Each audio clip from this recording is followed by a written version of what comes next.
Okey, hai Satu Malaysia. Mari kita bincangkan.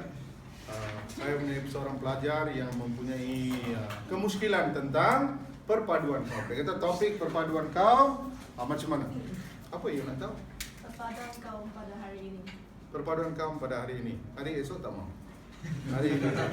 Okey, perpaduan kaum pada hari ini, perpaduan kaum pada masa ini, perpaduan kaum kini, semua ni boleh jadi satu soalan. Tapi sebelum tu, SPM ataupun PT3, soalan mesti ada apa? Soalan mesti ada kehendak yang jelas. Hanya ada dua jenis soalan. Soalan A, kehendak yang jelas. Soalan B, terus kabur. So, soalan macam mana yang kamu maksudkan? Kalau soalan yang mempunyai kehendak yang jelas, saya ceritakan dulu. Soalan hanya boleh keluar sebab-sebab perpaduan dikuatiri luntur, kesan-kesan negatif daripada perpaduan yang luntur, langkah-langkah bagi memperkasa perpaduan, kepentingan perpaduan. Correct kan? Soalan tak akan lari daripada skop ini, 4 skop saja. Yang mana paling penting dalam peperiksaan? Kepentingan perpaduan dan langkah-langkah. Ini 2 skop yang paling penting. Okey? Kalau soalan kabur, soalan terus keluar, bersatu teguh, bercerai roboh. This is the question, bersatu teguh, bercerai roboh keluar dalam peperiksaan SPM, boleh ke tak boleh? Syarahan, ucapan, ceramah, anything, okey? Bersatu teguh, bercerai roboh, can come up. Kalau keluar bersatu teguh, bercerai roboh, saya guna pendekatan apa? Macam mana saya cari isi? Macam mana saya bagikan skop isi? Same thing. No, I can use this or not? Yes. Or our FCCUKK, same thing, right? Kita boleh guna ini sebab-sebab perpaduan dikuatiri luntur ataupun faktor-faktor yang boleh menjejaskan perpaduan, kesan-kesan negatif, langkah-langkah mengatasi dan kepentingan. So, karangan keluar jelas atau kabur, our answer is going to be almost the same. Tapi kalau karangan keluar jelas, you kena fokuskan apa? Kehendak soalan. Kehendak soalan saja kamu kena tulis dekat 5 peringkat. Okey, dalam 4 skop yang saya nyatakan tadi, yang mana paling sukar? We discuss the most difficult one. Sebab-sebab perpaduan, faktor-faktor yang menjejaskan perpaduan, kesan-kesan buruk perpaduan, langkah-langkah memperkasa perpaduan dan kepentingan perpaduan, yang mana bagi kamu sebagai pelajar SPM paling susah. Kepentingan juga. Sebab-sebab perpaduan dikuatiri luntur. Kesan negatif.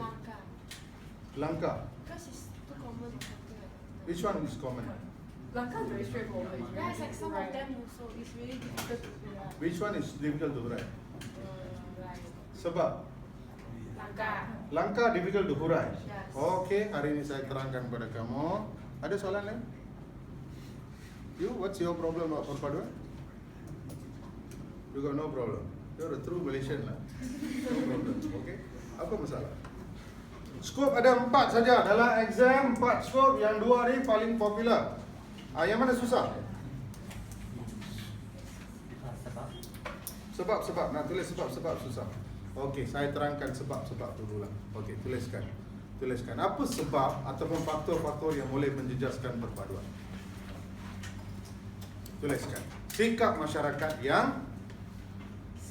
masyarakat nombor 1 yang boleh menjejaskan perpaduan ialah sebab-sebab perpaduan boleh terjejas ialah nombor 1 ialah sikap ini. Perkara ini NHI. Inilah punca utama nilai-nilai yang baik termasuk perpaduan terjejas dalam sesebuah negara. Okey, apa ni N? Neokolonialisme. Neokolonialisme ini penjajahan bentuk baru. Neo tu baru. Neo maknanya baru.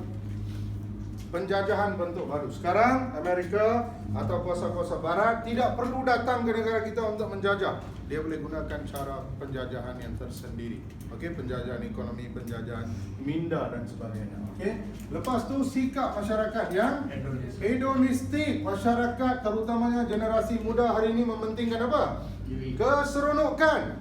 Keseronokan permainan video, Facebook, apa lagi? Setengah tidur saja. Tak buat apa, tidur saja sepanjang hari. Ini semua adalah sikap-sikap hedonistik. You pay too much attention to fun, hiburan. You just want to have fun on it, okay? Individualistic, orang yang mementingkan apa? Diri sendiri. Mementingkan diri sendiri. Apabila kita individualistik, sudah pasti kita membelakangkan kepentingan negara. What is about nation becomes secondary for us. What is primary for us? Ourselves. Okay, we pay too much attention to ourselves. Satu lagi apa? Masyarakat yang materialistik. Cari duit cukuplah. Materialistik ni maknanya mengutamakan kebendaan. No money no talk. No money no talk lah. Okay, ini sikap-sikap yang boleh menjejaskan. Bukan saja perpaduan, semua nilai baik, gotong royong, same answer. Masyarakat yang berbudi bahasa, sebab-sebab, same answer. Okay, semua nilai ketimuran is going down because this is the reason number one. Boleh? Faham? Okay. Nombor dua kamu boleh kata pengaruh. Perpaduan ini terjejas kerana kita ada pengaruh yang kita katakan sebagai pengaruh barat, ataupun saya guna perkataan yang lebih bagus ialah asalkan globalisasi, globalization. Okay? Kita dilanda globalisasi. Kita diasak untuk berfikir macam international citizens. Kita tiba-tiba dipaksa keluar daripada kepompong negara kita sendiri. Okay, so everything will go down. Anything nationalism will go down. Naturally will go down because we want to come up. We want to think like other people. Ini semua boleh merosakkan perpaduan kerana perpaduan secara langsung berkaitan dengan negara kita. Faham? Okay, apa lagi? Okay, saya bagi dua sebab saja. Apa lagi skop yang sukar tadi? Langkah. Okay, langkah-langkah memupuk apa? Perpaduan. Nombor satu, kalau kita nak pupuk perpaduan, we must use the proven langkah. Apa langkah yang terbukti berkesan? Selama lebih 50 tahun, negara kita ni bersatu padu kerana nombor satu ialah BM, Bahasa Melayu yang menjadi alat perpaduan yang paling penting. Jadi kita kena perkasakan BM. BM is magic. Is magic, you know. BM alone can bring people together, especially Malaysians together. It's very magical. It's very magical, proven for so many years proven. Kenapa kita so successful dalam perpaduan? Because semua orang Malaysia boleh cakap BM.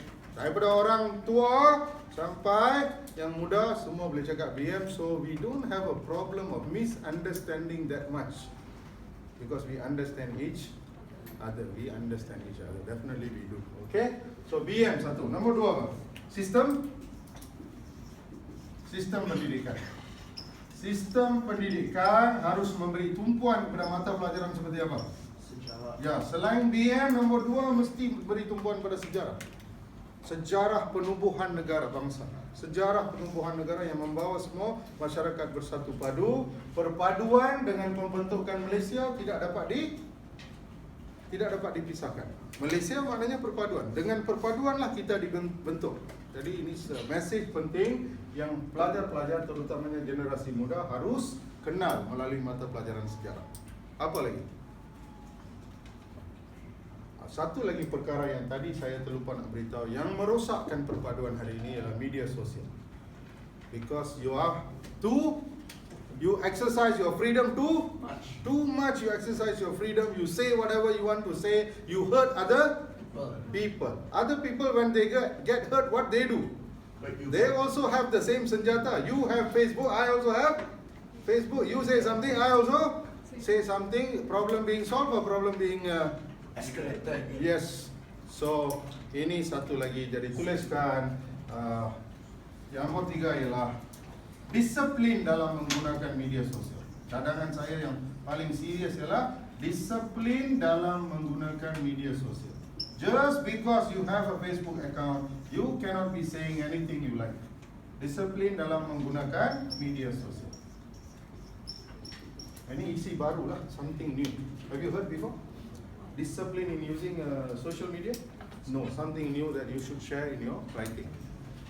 So, tulis perkara-perkara yang baru, yang latest. Jangan tulis perkara-perkara yang lama yang boring. Kalau perkara lama mesti perkara yang orang tak tahu atau sudah lupa. Fakta sejarah yang most Malaysian don't know, you mention in your karangan, good lah. At least you recall some good things. Faham?